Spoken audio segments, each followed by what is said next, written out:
Hola, amantes de la arquitectura y de la cultura.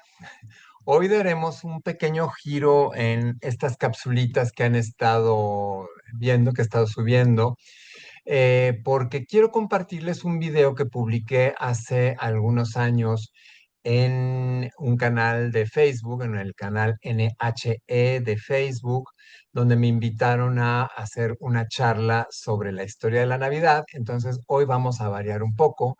Por eso el canal se llama Capsulitas Culturales de Jordi, porque no solamente nos vamos a dedicar a la arquitectura, sino a ver pues cosas interesantes, cosas que pueden ser también de ciertas ocasiones del año.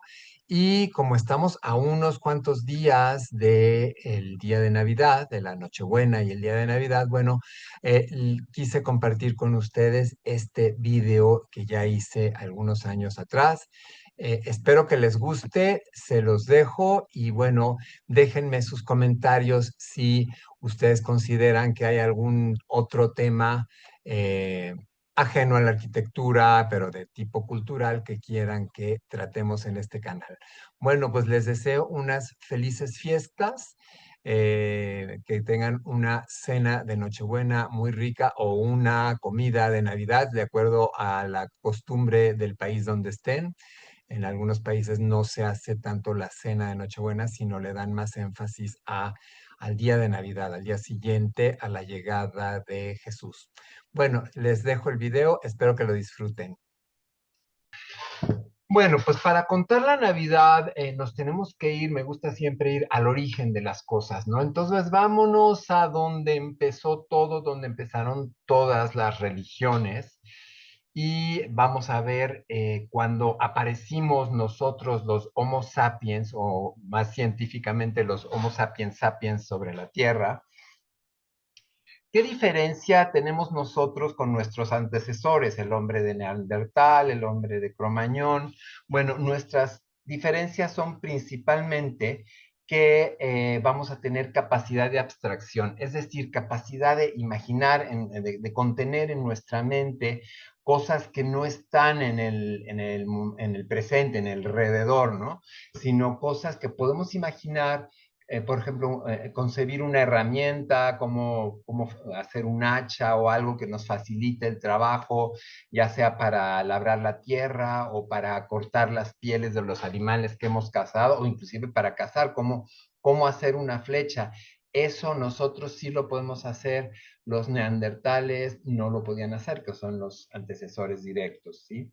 Entonces, esa es la capacidad de abstracción, poder concebir en nuestra mente cosas que todavía no existen en la realidad y fabricarlas, hacerlas. También con la capacidad de abstracción va a venir el pensamiento espiritual. El pensamiento espiritual o pensamiento mágico es el que posteriormente derivará en las religiones. Eh, Básicamente, ¿qué es eso? Pues los seres humanos, cuando ya comenzaron a extenderse por la Tierra, el Homo sapiens, pues resulta que había muchas cosas de la naturaleza que no comprendía, que no entendía, como los rayos en las tormentas, como un terremoto, como, no sé, inclusive un tsunami o una avalancha, un deslave de una montaña. Y entonces todos estos fenómenos los atribuía a dioses. O sea, el ser humano se inventó los dioses cuando no podía explicarse qué era lo que estaba pasando en la naturaleza, ¿no? Inclusive cosas tan sencillas como la vida y la muerte, por qué nacía un bebé, por qué la gente se moría, en fin, todas estas cosas. Y también somos capaces de crear símbolos, de hacer símbolos. O sea, somos capaces de plasmar en un papel, en una piedra, en el cuero, etcétera, formas, figuras que nos van a representar a nosotros cosas. Que si un animal ve esa figura, pues le va a dar lo mismo, ¿no? Pero nosotros ya sabemos, por ejemplo, aquí en la pantalla, en la cueva, vemos cómo este hombre está pintando un toro. Bueno, no sé si es toro o es caballo, porque todavía no eran muy diestros en la pintura, pero bueno, me parece a mí que es como un toro, o quizás es un buey, no sé. El caso es que está pintando un animal que ellos en el clan saben que esa figura que está en la pared representa a un toro, ¿sale? Entonces, somos capaces de crear símbolos, inclusive hasta hoy en día, pues ya tenemos símbolos muy concretos, muy precisos, como este chiquito que estamos viendo acá abajo, que es el símbolo de las personas que tienen problemas de movilidad, las personas con capacidades diferentes. Cuando veamos este símbolo, pues nosotros ya sabemos que ese símbolo nos indica que ese lugar está reservado para una persona con capacidades diferentes. Vámonos a la siguiente. Ahí está. Eh, lo primero que va a hacer el hombre, como el hombre se va a dar cuenta, el ser humano se va a dar cuenta que es la mujer la que genera la vida, o sea, la que continúa con la especie humana, porque es la mujer la que tiene bebés. El hombre todavía al principio no entendía por qué la mujer tenía un bebé. Ya después va a descubrir que él colabora para que la mujer tenga un bebé, pero al principio como esto no se lo explica y la mujer es la que da la vida, de la mujer nace una nueva vida, entonces antes que haber dioses masculinos, va a haber dioses femeninos. Entonces, bueno, aquí tenemos esta figurita que se conoce como la Venus de Willendorf, que son figuritas que se enterraban en la tierra para que también la tierra fuera fértil, para que la tierra diera frutos, ¿no? O sea, que las semillas que se sembraran ahí fructificaran. Entonces, vemos que es una mujer muy voluptuosa, es una mujer con unos senos muy prominentes, como que está amamantando a un bebé, como que está en periodo de lactancia, y también de caderas muy anchas, porque es una mujer que por lo visto ya ha tenido varios partos, ha dado a luz varios bebés, ¿no? Entonces, se hacían estas figuritas sumamente fértiles y se enterraban en la tierra para darle fertilidad a la tierra. Y de las primeras diosas, pues aquí tenemos una de ellas, es Inanna, que va a pertenecer a la cultura Obeid de la Mesopotamia, y después va a derivar en Ishtar, la diosa Ishtar para los persas, ¿sí? Entonces, esto es algo muy importante que quiero que vean. Los primeros dioses van a ir como saltando de una religión a otra, van a ir influenciando a las otras religiones conforme los imperios o las ciudades-estado vayan conquistando a otras ciudades aledañas y se vayan formando los imperios. Estas ciudades también van a recibir esta religión de los que las están conquistando. Y después van a cambiar las cosas, los imperios van a caer, van a surgir imperios nuevos, pero de todas maneras estas religiones antiguas van a ir pasando de una cultura a otra. Obviamente los dioses también a cambiar sus características, inclusive los nombres, como vemos aquí, pero vamos a ir heredando dioses de una religión a otra conforme avancen los milenios en la historia de la humanidad.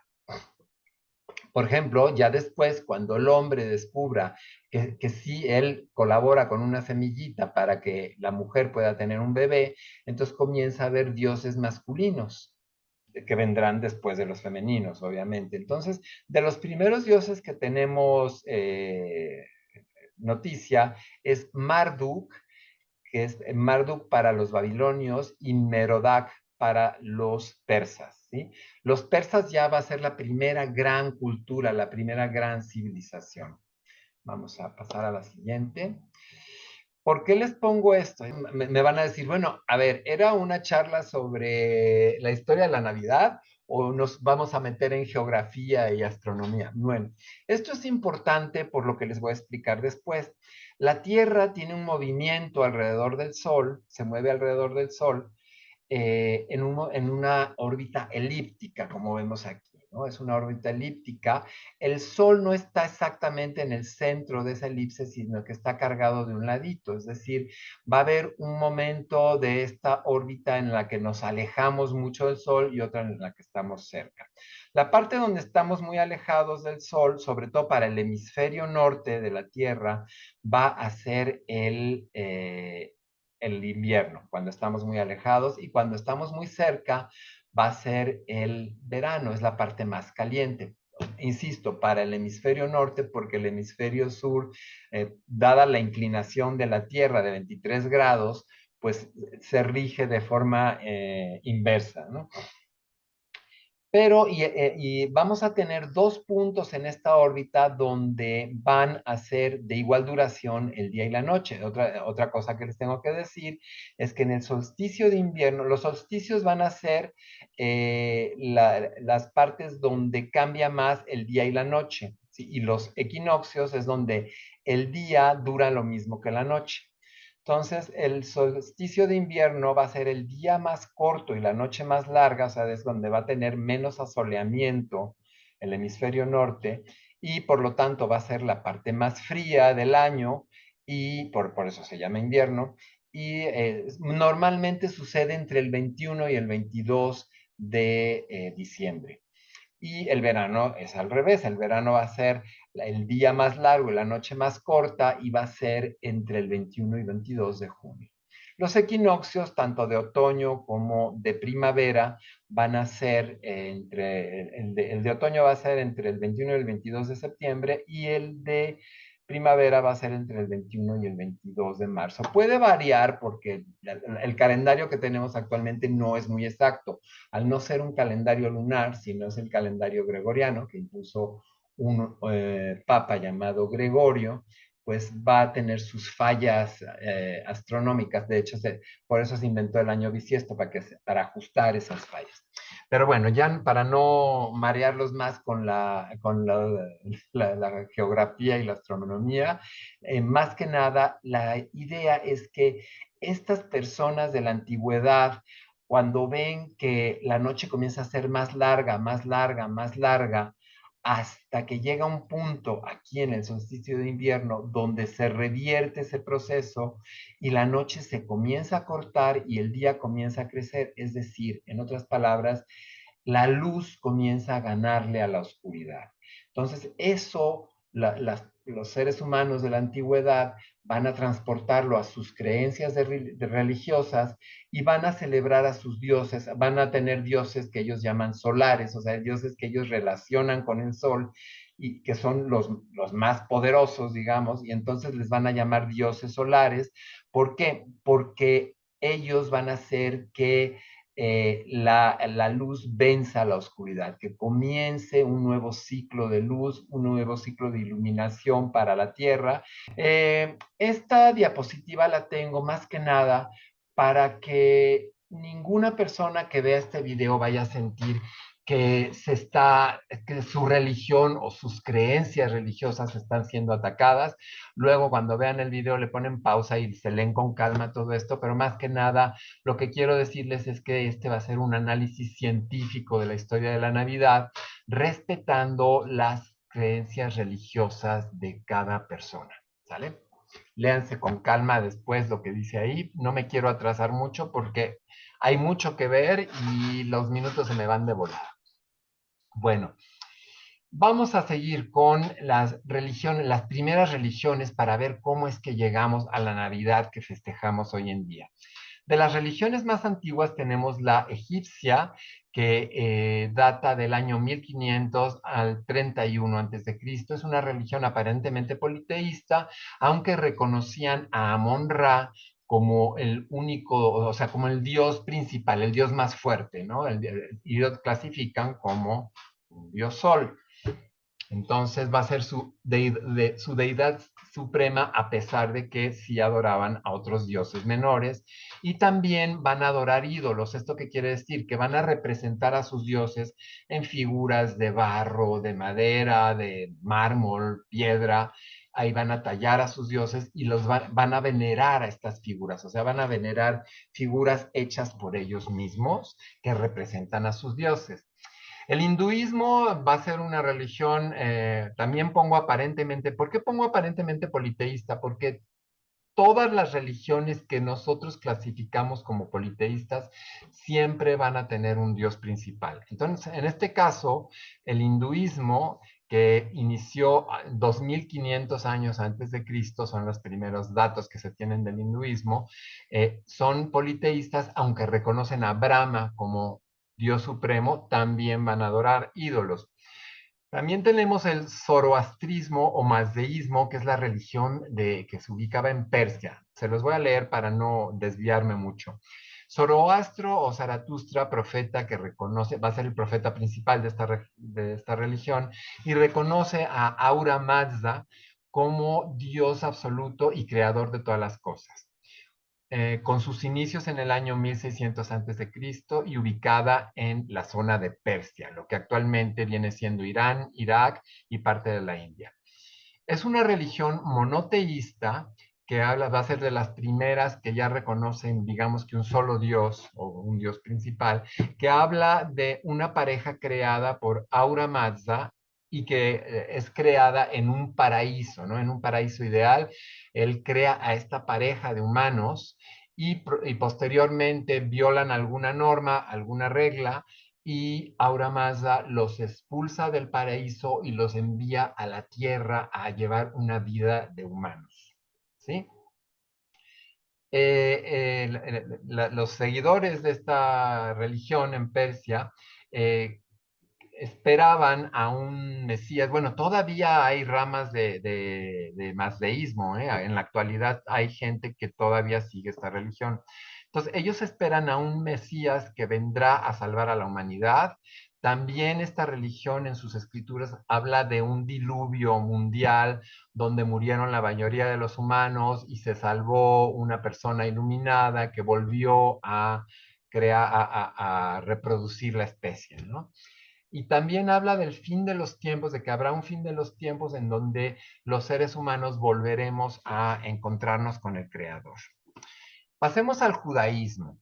El judaísmo, con orígenes en la costa mediterránea, contiguo a la Mesopotamia, concretamente en la zona de Canaán, que ellos consideran su tierra prometida, se tienen datos de que de este pueblo desde más o menos, o sea, de esta religión más que de este pueblo, o sea, del pueblo que sigue esta religión del judaísmo, el pueblo judío, se tienen datos de ellos más o menos 1000 años antes del nacimiento de Cristo. Su primer rey fue Saúl, sucedido por David, Salomón, y posteriormente se va a diseminar el pueblo judío con la creación de estas 12 tribus de Israel que van a ir hacia diferentes puntos de la tierra. Los primeros reyes judíos eran considerados Mesaya, es decir, ungidos o bendecidos por Dios.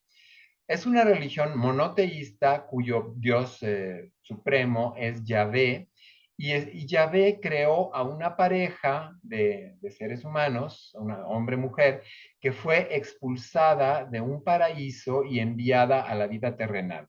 También esperan a un Mesías que vendrá a salvar a la humanidad.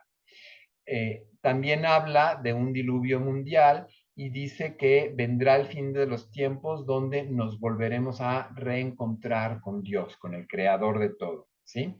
La gran innovación del judaísmo es que dentro de los 10 mandamientos que Yahvé le da a Moisés, en esta subida que tiene a la montaña y que está ahí unos días y Moisés pues le graba los 10 mandamientos en estas piedras, como dice la tradición.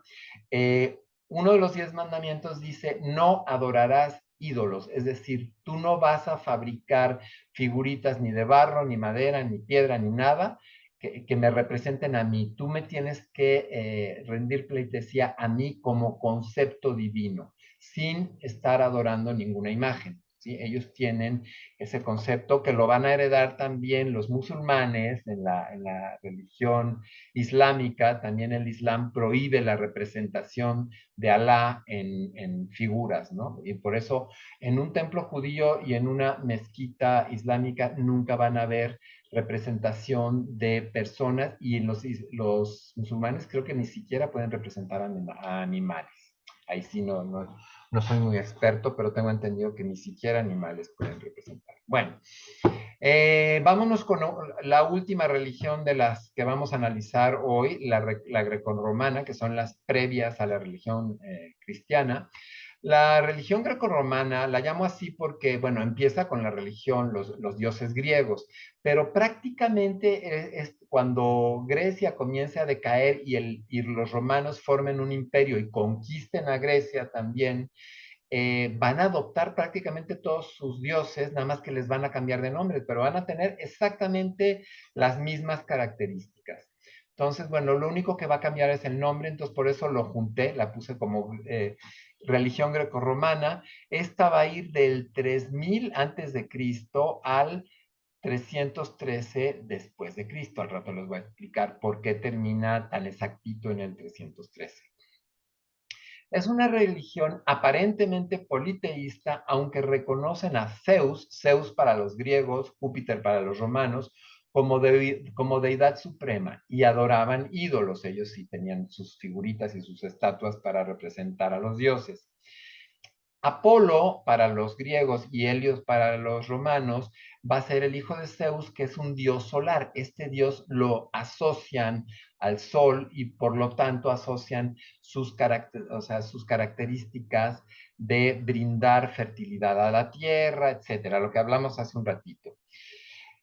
Algo interesante también de la religión y de la cultura grecorromana es que 9 días antes de la celebración del sol invicto, en este caso de Apolo, van a tener durante 9 días previos al solsticio, van a celebrar las Saturnalias en honor al dios Saturno, Saturno para los griegos, Cronos para los romanos, donde las familias romanas se encerraban en sus casas a esperar el fin de la oscuridad y el nacimiento de la luz, es decir, el solsticio de invierno que ya vimos hace un momentito.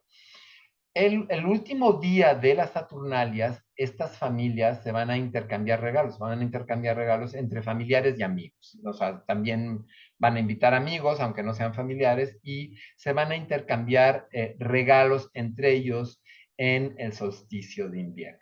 Ya les va sonando algo conocido? Bueno, eh, los dioses solares de diferentes religiones que se celebran en el solsticio de invierno, digamos entre el 21 y el 25 de diciembre, van a ser, pongo aquí unos cuantos ejemplos, nada más hay muchos más, pero por ejemplo, para los egipcios va a ser Amon-Ra, que es un dios solar, para los grecorromanos va a ser Apolo, ¿sí? Para los persas va a ser Mitra, y para los aztecas, porque de este lado de América también se rendía culto a dioses solares, en los países nórdicos considerados bárbaros por el Imperio Romano, también va a haber dioses solares. Entonces, bueno, un ejemplo es que los aztecas adoraban a Huitzilopochtli. Vamos con la siguiente. Aquí tenemos una representación de Apolo, el hijo de Zeus, dando la nueva luz, o sea, venciendo a la oscuridad y trayendo la luz para que la humanidad pueda continuar con la vida. Esa era la creencia básica de los dioses solares, que traían la nueva vida, o sea, el renacimiento de la naturaleza, de los animales, de todo, después de este aparente letargo del invierno. ¿Ok? Bueno, ahora sí, vamos con la religión que nos interesa hoy porque es de donde va a salir la Navidad. La religión cristiana es una religión directamente surgida del judaísmo. Inició con un grupo minoritario de judíos que vivían en la zona de Judea y que se vuelven seguidores de otro judío. Jesús de Nazaret era un muchacho que muy estudioso de la religión judía, que pues iba al templo todos los días, como le hacen muchos judíos, y se dedicaba a analizar la Torá, ¿no? Entonces dice, Jesús de Nazaret, que comienza a interpretar las sagradas escrituras contenidas en la Torá con un enfoque diferente al que le venían dando los rabinos de la época. Sus seguidores lo reconocen como el Mesías, es decir, como el enviado de Dios, como el bendecido por Dios, al que estaban esperando e inclusive lo llegan a nombrar rey, pero la mayor parte del pueblo judío de la zona lo consideran como un rebelde y lo desconocen.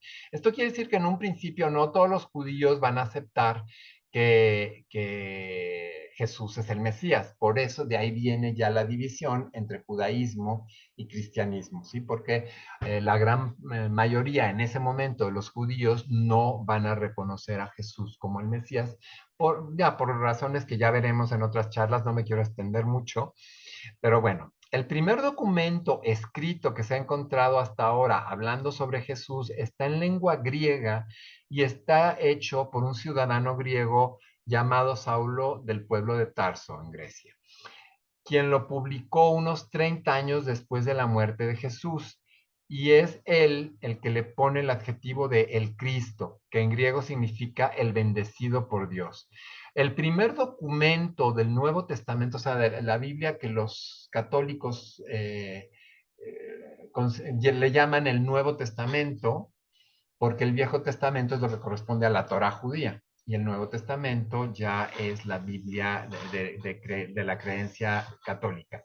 Bueno, el libro más antiguo, el escrito más antiguo del Nuevo Testamento cristiano es la primera epístola a los tesalonienses, siempre me hago bolas con esa palabra, hecho por Saulo de Tarso. Saulo de Tarso posteriormente será reconocido por la Iglesia Católica como el apóstol San Pablo. Él es el fundador de las primeras comunidades cristianas que van a estar en la clandestinidad, porque recordemos que en este momento está el Imperio Romano, que el Imperio Romano se había extendido por una gran área del mundo conocido en esa época, pues casi todo el sur de Europa y toda la costa del Mediterráneo, incluyendo la costa africana. O sea, entonces, hay un mandamiento de la ley de Dios, de la ley de Yahvé, que los cristianos van a decidir no observar, y es en la que mencionábamos hace rato, que es no adorarás ídolos.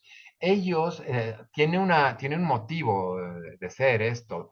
En esa época, el Imperio Romano había atraído a gente de todo el mundo conocido, gente de África, gente del Medio Oriente, gente de Europa, inclusive gente del norte de Europa, que los famosos bárbaros, los nórdicos.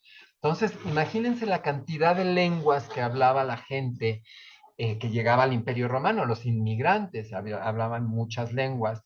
Y como los primeros cristianos se estaban dedicando a extender la palabra de Jesús, a darla a conocer, pues, ¿qué van a hacer? Pues van a tener que tener representaciones gráficas para que los que no hablan el latín era la lengua oficial en el Imperio Romano, puedan entender esta vida de Jesús.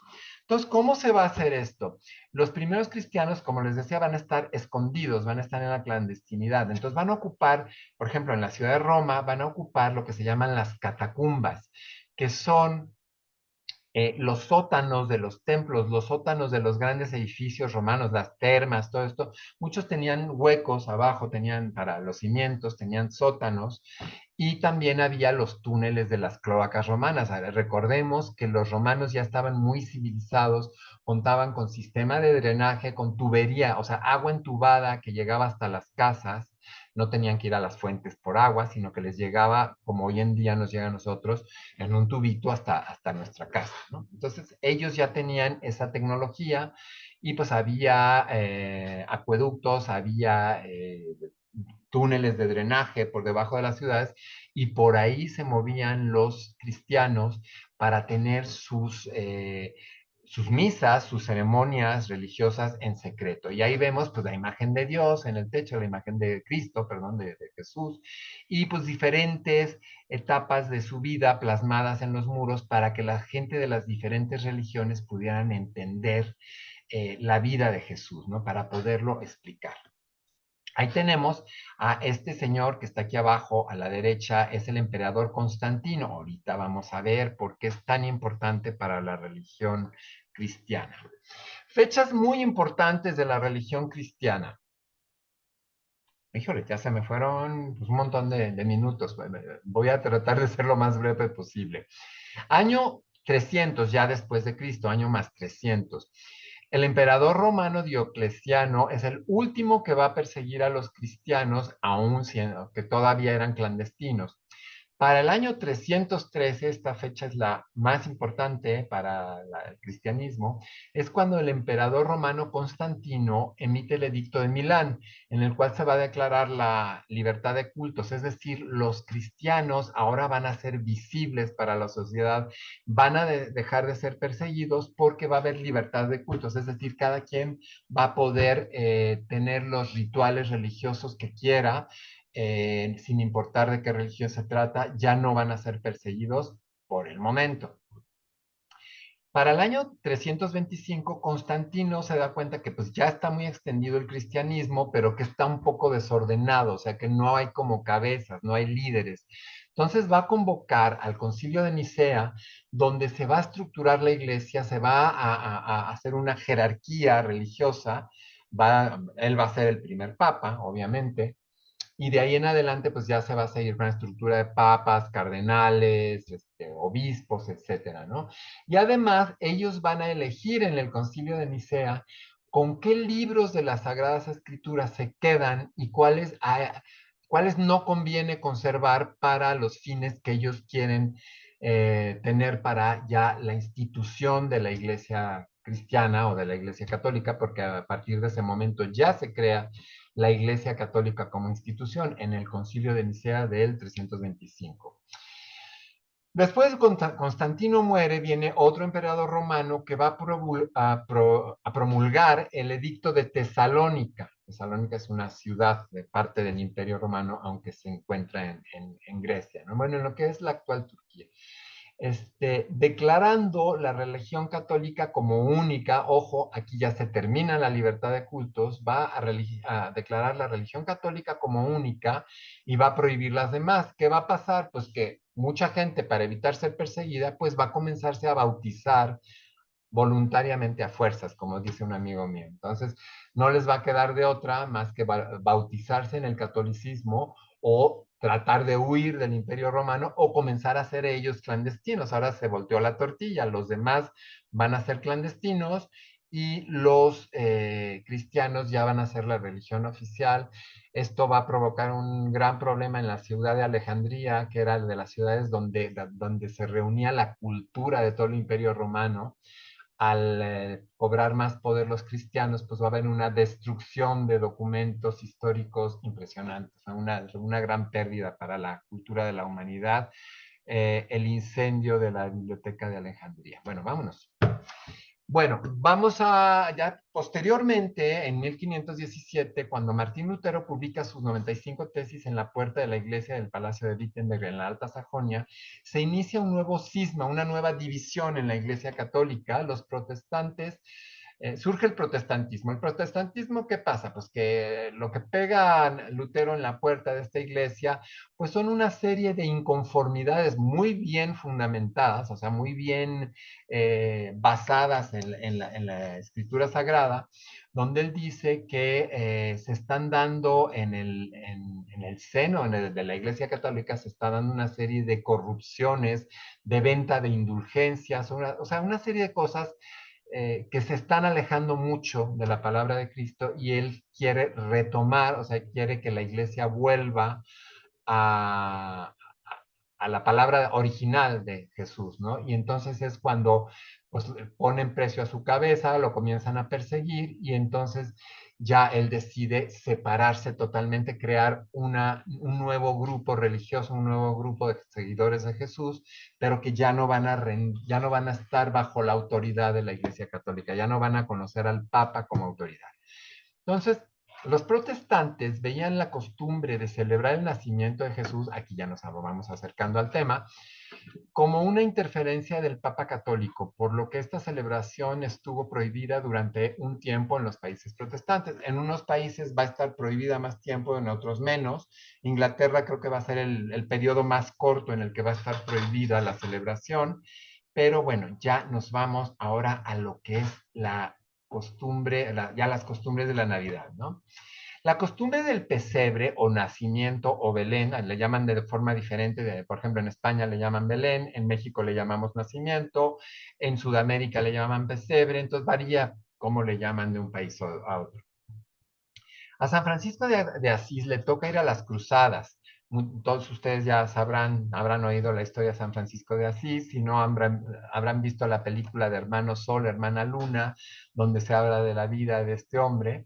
Y entonces ya no me extiendo mucho contando detalles de él, nada más vamos a ver que le toca ir a las cruzadas y descubre que en Jerusalén y en las ciudades aledañas las familias acostumbran a poner pequeñas representaciones del nacimiento de Jesús usando figurillas de piedra, de barro, de madera. Queda tan encantado al descubrir que existía una celebración católica que fuera de alegría y no de pena, como lo es la conmemoración del Via Crucis de Cristo, de Jesús, que decide enviarla, llevarla a Europa, perdón, decide traer esta tradición a Europa y posteriormente las misiones franciscanas que están alrededor del mundo, pues también él va a dar la orden de que en las misiones franciscanas se celebre como algo importante el nacimiento de Cristo. Acuérdense que las primeras misiones católicas que van a llegar al Nuevo Mundo, a América, sobre todo a América Latina, la parte conquistada por España, pues los reyes católicos van a mandar a misioneros franciscanos a evangelizar y ellos ya traen la costumbre de la celebración del nacimiento y luego van a también a inventarse lo de las posadas, ahorita vamos a ver por qué. Entonces, bueno, él decide celebrar la Navidad usando un pesebre por primera vez en una ciudad de Italia llamada Grecio, o Greco, Grecio creo que se pronuncia, en la provincia de Umbría, en Italia, en 1223. A partir de ahí, él ya se va a comenzar la costumbre del nacimiento, que les digo, va a ser muy bien recibida en el mundo católico y va a ser prohibida en el mundo protestante. Aquí lo que les quiero explicar es que en cada región del mundo, sobre todo el mundo cristiano, el mundo católico, según el clima de cada país, de cada región, pues van a representar el pesebre o el nacimiento, lo van a representar un poco con las tradiciones locales, ¿no? Entonces aquí vemos, por ejemplo, el típico nacimiento que se pone en las casas mexicanas, y que se ponen campesinos, se ponen ovejas, o sea, se hace toda una representación de un ambiente, pues más que nada rural. Tenemos regiones de otras partes del mundo donde, por ejemplo, donde haya mucha nieve, pues aquí tenemos este nacimiento en el exterior, vemos que el jardín de la casa está completamente cubierto de nieve, pero pues que también en los pueblos del norte, los pueblos cercanos al polo, pues también van a decorar sus casas de Navidad. Aquí tenemos una forma de representar el nacimiento en este caso es en la ciudad de Cracovia, en Polonia, donde si abren ustedes las puertitas de la iglesia verán a la Virgen María y a San José y al niño dentro de la iglesia, ¿no? Y este que es muy simpático, que son unos muñequitos de nieve, donde los personajes del nacimiento, o del Belén, son muñecos hechos de nieve, ¿no? Entonces tenemos a una Virgen María y a un San José, pues hechos de, aparentemente como si estuvieran hechos de nieve. Bueno, vámonos a la siguiente. Este de los que más me gustan es el nacimiento de Jesús representado en belenes o en pesebres en lugares tropicales, como puede ser África, como puede ser el Caribe, etcétera, ¿no? Entonces vemos que aquí, por ejemplo, hay ausencia de árboles porque pues son paisajes desérticos, ¿no? Paisajes áridos. Esto podría ser precisamente el Medio Oriente, donde pues más que nada hay palmeras y arena, ¿no? Entonces se adaptan más a la arquitectura de los lugares, ¿no? Este está muy simpático porque está San José, que en lugar del báculo que normalmente trae un machete y la Virgen María, pues está a la usanza, con el vestido de gala de las tribus, de alguna de las tribus africanas. Hay una gran cantidad de culturas en África.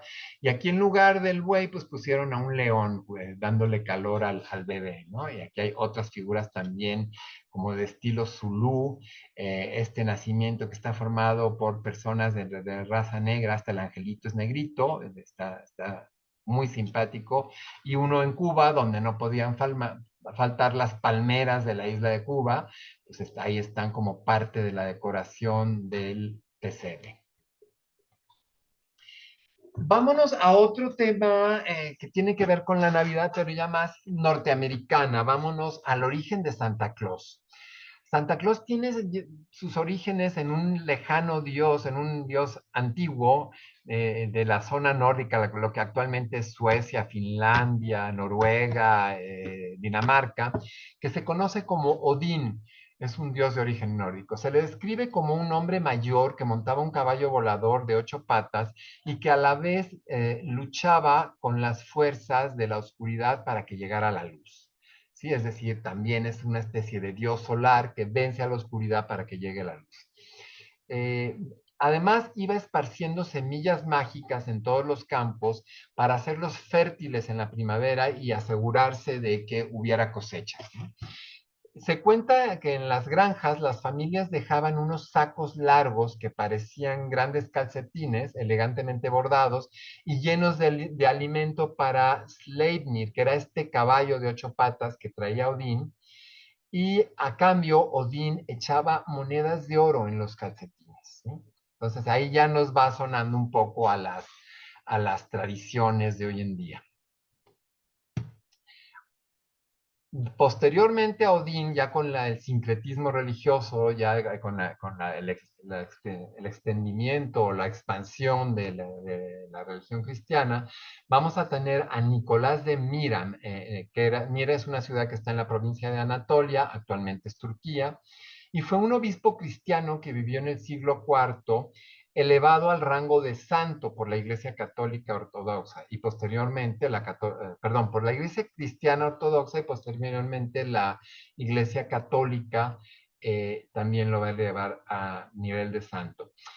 Uno de los muchos milagros que se le atribuyen a este santo es haber ayudado a un padre de familia que ante la miseria en que vivían se vio obligado a prostituir a sus hijas para sobrevivir. Se dice que durante la noche el santo hizo caer unas monedas de oro sobre unos calcetines que estas muchachas habían dejado, se ve que los habían lavado, entonces los habían dejado secar junto a la chimenea y San Nicolás dejó monedas en los calcetines, monedas de oro, para que pues tuvieran ya recursos económicos y no tuvieran que prostituirse, que pudieran iniciar una nueva vida.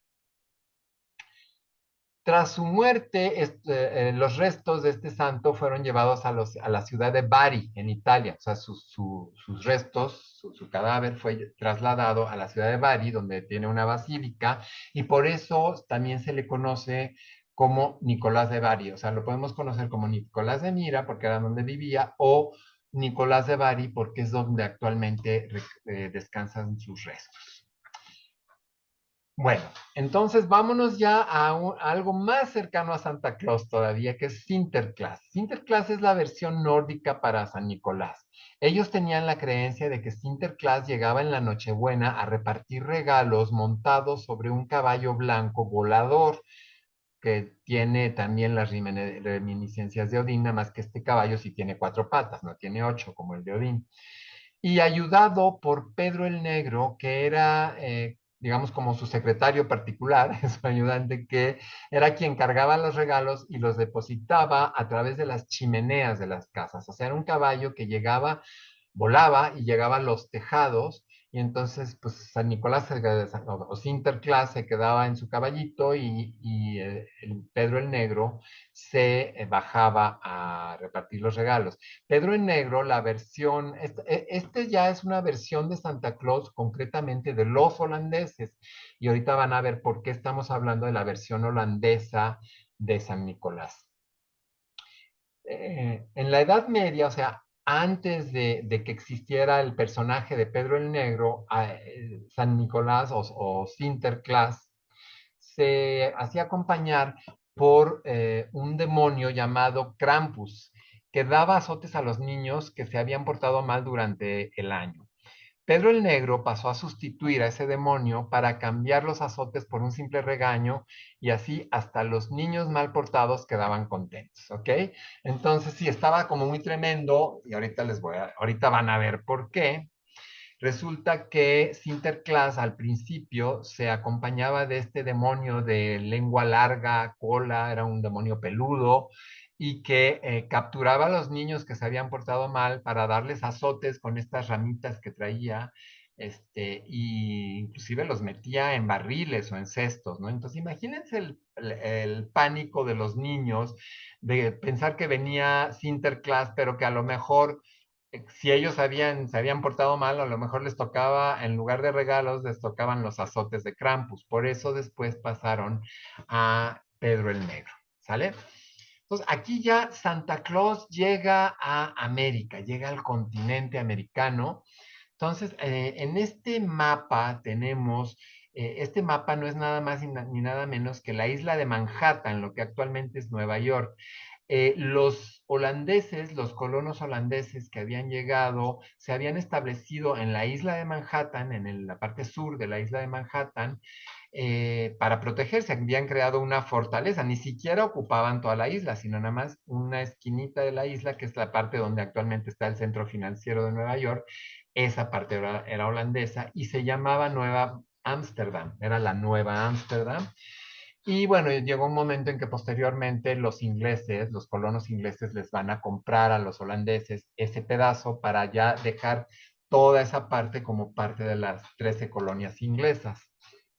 Ahí tenemos a los colonos holandeses, pues caminando ya por tierras americanas, ¿no? Y el Sinterklaas ya en las azoteas de las casas de Nueva Ámsterdam, porque obviamente pues Sinterklaas llegó con los colonos holandeses. Pero ya estando en América va a sufrir una transformación, ya que los colonos ingleses y posteriormente ya los ciudadanos norteamericanos, los ciudadanos estadounidenses, le van a ir dando forma y ya, por lo primero que van a hacer es cambiar el nombre porque les costaba trabajo pronunciar Sinterklaas. Dice, una vez arraigado en Estados Unidos se irá transformando. En 1809, Washington Irving, que era un poeta norteamericano, escribió una sátira llamada Historia Navideña de Nueva York, donde le cambia el nombre a Sinterklaas por el de Santa Claus. Ahí ya se le va a quedar el nombre de Santa Claus y con ese pues va a llegar a todo el mundo, ¿no?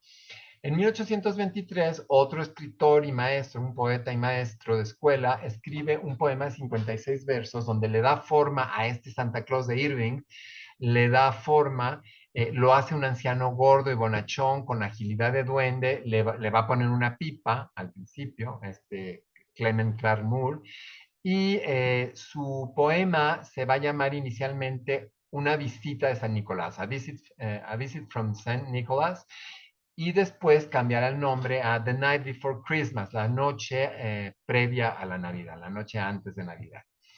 Va a cambiar el caballo de Sinterklaas, va a quitar al caballo y va a poner un trineo tirado por 7 renos, aunque todavía no aparece Rodolfo. Rodolfo va a venir después de una canción que se va a escribir. Una vez arraigado en Estados Unidos, ya en 1863, el dibujante alemán Thomas Nast, por encargo de una revista muy popular que se llamaba Harper's Weekly, va a dibujar las escenas navideñas donde Santa Claus será el protagonista. Al principio lo dibuja con pipa, después la pipa va a desaparecer y le va a poner el traje de viaje, se va a inspirar en el traje de viaje que usaban los obispos europeos, los obispos del centro de Europa usaban una especie de capa con un armiño en la orilla que podía ser roja o vino o verde. Entonces va a comenzar al principio Santa Claus a usar estas capas y adivinen quién le va a dar la imagen con el que lo conocemos actualmente. Pues nada más y nada menos que la empresa Coca-Cola, los publicistas de Coca-Cola, en el año de 1931 van a acabar poniéndole el aspecto con el que lo conocemos actualmente. La capa que antes era larga se va a cortar, sigue conservando el armiño, va a usar una larga barba, va a ser un anciano gordito y va a tener un gorro de invierno, ¿sí? Entonces, bueno, aquí ya en todas las publicidades, pues lo vemos obviamente con la botella del refresco en la mano, haciéndole publicidad a la marca. Y los de Coca-Cola, la empresa Coca-Cola, pues en 1931 va a obtener el copyright de la imagen de Santa Claus y el nombre también. Aunque bueno, es muy difícil controlar, aunque tengas el copyright, cuando se vuelve ya una tradición popular, es muy difícil pues estar pidiendo regalías a todos los que mencionen la palabra Santa Claus, ¿no? Entonces, eso lo tienen un poco liberado, pero bueno, son los que le van a dar la imagen final y con esta imagen se va a ir por todo el mundo. En 1949 tengo el dato de que Santa Claus aparece por primera vez en el escaparate de una tienda departamental en el centro de la Ciudad de México. No tengo bien el dato de qué tienda es, supongo que era en el centro de la Ciudad de México en esa época las dos tiendas principales eran Liverpool y otra que se llama el Palacio de Hierro, entonces supongo que va a aparecer en los escaparates de esa tienda, se acostumbraba a poner muñecos ya con cierta automatización, con cierto movimiento, representando a Santa Claus y también los renos se movían, iban a poner luces. Inclusive ya al final, en los años 50, 60, le van a poner sonido al escaparate para que se oigan las risotadas del Santa Claus, ¿no? que hacía jo, jo, jo, jo. Entonces, bueno, a mí me tocó todavía de niño ver esos escaparates y pues en muchas tiendas lo siguen poniendo. ¿Qué más vamos a ver? Vamos a ver las posadas en Latinoamérica.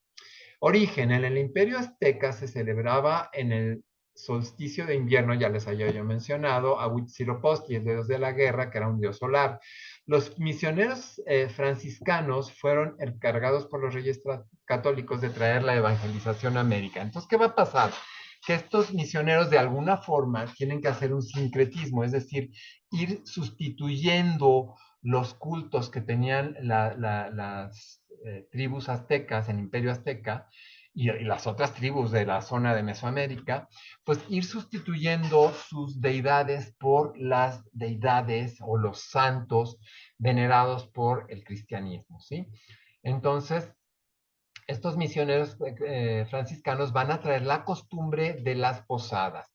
Las posadas lo que van a hacer es hacer una dramatización, una actuación del recorrido que tuvieron que hacer María y José cuando tienen que moverse de Nazaret a Belén, porque en Belén se iba a realizar un censo encargado, o sea, se tenían que empadronar ahí porque el emperador César Augusto había ordenado que todo mundo acudiera al censo y se empadronara. Y la ciudad más cercana donde se iba a realizar ese censo era en Belén. Entonces, por eso llegan a Belén pidiendo posada y pues nadie los recibe porque todas las casas estaban llenas. O sea, todo el mundo tenía huéspedes que venían a empadronarse para el censo. También tenemos en las posadas, en estas posadas tenemos antecedentes. ¿Se acuerdan que les mencionaba de las Saturnalias del Imperio Romano, que eran 9 días antes del solsticio? Bueno, pues ahí también tenemos un poquito de influencia que nos llega desde el Imperio Romano. Las posadas igualmente se celebran 9 días antes de la Navidad y representan el recorrido que hizo José y María. Esto ya se los mencioné. Aquí tenemos unas imágenes de cómo se celebra en México el canto de la posada. Cuando es un grupo de gente, la mitad se queda adentro para hacer de los dueños de la posada y la mitad de los amigos se quedan fuera para cantar la petición de posada, donde llevan esta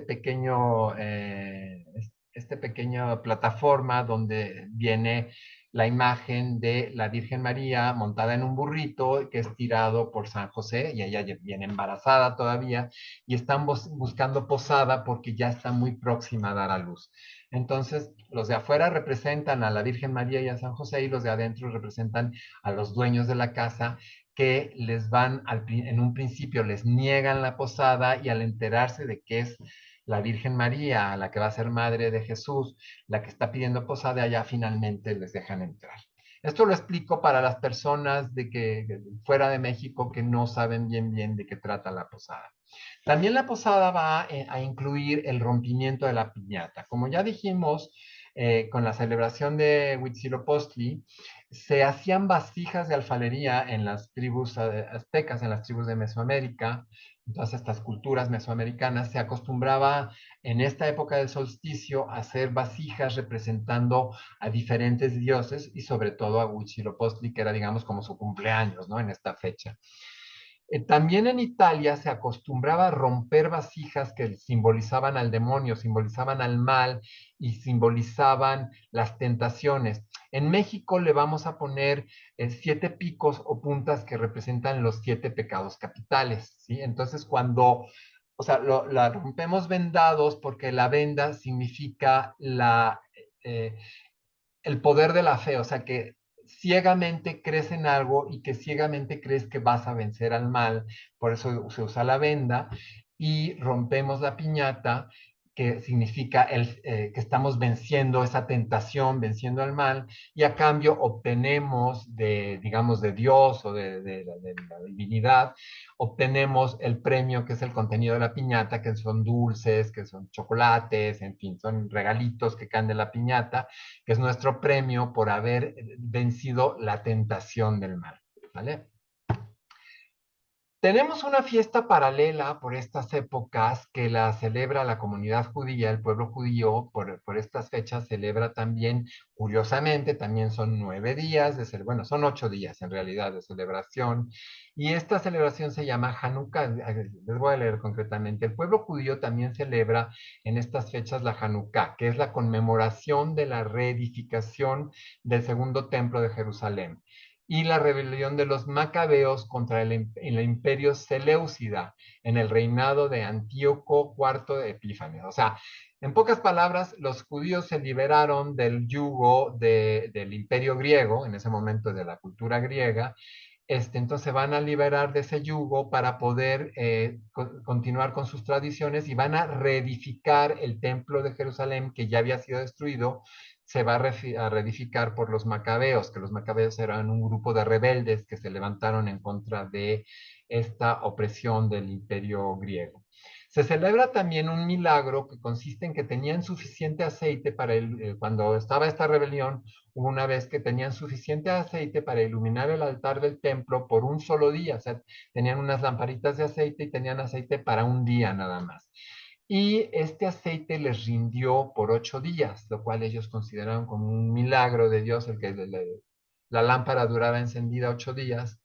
Y entonces, a raíz de eso, tienen este candelabro que vemos aquí, que va a tener 8 velitas más la del centro, 8 brazos, más el del centro que sirve para iluminar los otros, y se va prendiendo una velita, una candelita, como le llaman en lengua ladina, una candelica cada día hasta completar los 8 días de la celebración del Hanukkah. Y tenemos estos como trompitos, como pirinolas, que se llaman dreidels, que se hace un juego cada cena del Hanukkah, cada noche del Hanukkah, después de prender la velita, se hace un juego y se hace una especie como de apuestas con dulces y todo eso para que el que gana el jueguito se pone a girar y el que gana, digamos, la apuesta, pues se lleva los dulces que hay sobre la mesa, ¿sí? Entonces, bueno, aquí tenemos una foto que me quise agregar, que son los soldados judíos alemanes en 1916 celebrando el Hanukkah en Polonia. Estaban en plena guerra mundial y llegó la época de Navidad y de Hanukkah. Entonces, ellos que estaban peleando por Alemania, como soldados judíos, pero alemanes, estaban peleando, defendiendo a Alemania. Ahí en Polonia decidieron hacer una pausa para celebrar el Hanukkah. Entonces, con esto termino mi no muy breve explicación de la historia de la Navidad. Nos faltó todavía hablar de los reyes, a ver si me permiten hacer otra capsulita nada más para hablar sobre la visita de los Reyes Magos de Oriente, estos personajes tan interesantes que pocas veces nos explican quiénes eran realmente los magos de Oriente, los Reyes Magos de Oriente, y de dónde venían y a qué venían. ¿Sí? ¿Del Oriente de qué? Pues bueno, va a ser el Oriente de la ciudad de Belén, y que hay al Oriente, pues el Imperio Persa. Entonces, eso ya se los comentaré en otra charla. Por lo pronto, solo me queda desearles felices fiestas, muy felices fiestas, que las pasen muy contentos con su familia, que haya mucha bonanza, mucha salud, sobre todo, que haya un reencuentro con los familiares que hace tiempo que no vemos, y que todo esté en paz y armonía con ustedes, que tengan unas muy bonitas fiestas de fin de año. Pues nos vemos ya el próximo año. Me despido de ustedes y bueno, pues seguimos en contacto por este medio. Cuídense mucho. Hasta luego.